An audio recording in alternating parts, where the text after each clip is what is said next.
Boy, everyone in this country's always running around yammering about their fucking rights. I have a right, you have no right, we have a right, they don't have a right. Folks, I hate to spoil your fun, but there's no such thing as rights, okay?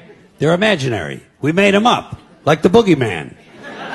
The Three Little Pigs, Pinocchio, Mother Goose, shit like that. Rights are an idea. They're just imaginary. They're a cute idea. Cute. But that's all. Cute and fictional. But if you think you do have rights, let me ask you this. Where do they come from? People say, well, they come from God. They're God-given rights. Oh, fuck, here we go again. Here we go again. The God excuse. The last refuge of a man with no answers and no argument. It came from God. Anything we can't describe must have come from God. Personally, folks, I believe that if your rights came from God, He would have given you the right to some food every day, and He would have given you the right to a roof over your head. God would have been looking out for you. He wouldn't have been worried about making sure you have a gun so you get drunk on Sunday night and kill your girlfriend's parents. But let's say it's true. Let's say God gave us these rights. Why would He give us a certain number of rights? The Bill of Rights of this country has 10 stipulations, okay? 10 rights. And apparently God was doing sloppy work that week because we've had to amend the Bill of Rights an additional 17 times. So God forgot a couple of things like slavery. Just fucking slipped His mind.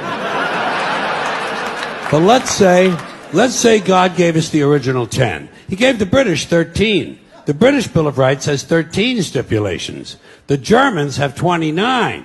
The Belgians have 25. The Swedish have only 6. And some people in the world have no rights at all. What kind of a fucking goddamn God-given deal is that? No rights at all? Why would God give different people in different countries different numbers of different rights? Boredom? Amusement? Bad arithmetic? Do we find out at long last, after all this time, that God is weak in math skills?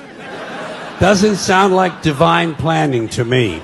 Sounds more like human planning. Sounds more like one group trying to control another group. In other words, business as usual in America. Now, if you think you do have rights, one last assignment for you. Next time you're at the computer, get on the internet, go to Wikipedia.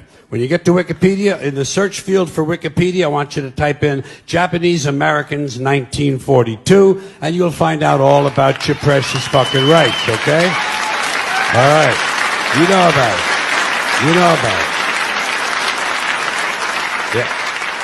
In 1942, there were 110,000 Japanese American citizens and good-standing, law-abiding people who were thrown into internment camps simply because their parents were born in the wrong country. That's all they did wrong. They had no right to a lawyer, no right to a fair trial, no right to a jury of their peers, no right to due process of any kind. The only right they had, right this way, into the internment camps. Just when these American citizens needed their rights the most, their government took them away. And rights aren't rights if someone can take them away. They're privileges. That's all we've ever had in this country is a bill of temporary privileges. And if you read the news even badly, you know that every year the list gets shorter and shorter and shorter. Sooner or later, the people in this country are going to realize the government does not give a fuck about them. Government doesn't care about you or your children or your rights or your welfare or your safety. It simply doesn't give a fuck about you. It's interested in its own power. That's the only thing,